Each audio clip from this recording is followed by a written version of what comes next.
बिस्मिल्लाहिर्रहमानिर्रहीम। अस्सलाम वालेकुम रहमतुल्लाहि व बरकातुहू। मोहम्मद नवाज बलोच रहीम यार खान से पूछते हैं कि मोर खाना हलाल जानवर है या हराम, क्या हम इसका गोश्त खा सकते हैं? जी, मोर हलाल जानवर है, आप इसका गोश्त खा सकते हैं, लेकिन ना खाना बेहतर है।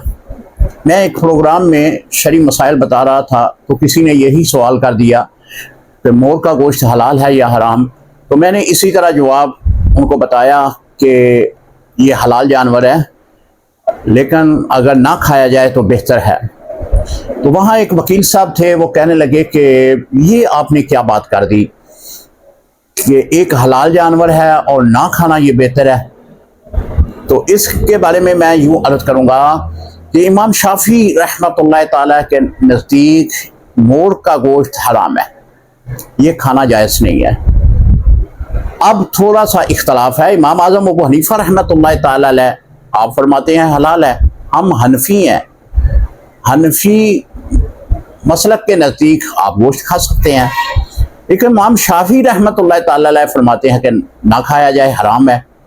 तो अब इस ज़िमन में मैंने ये बात अर्ज़ की थी कि ना खाना बेहतर है।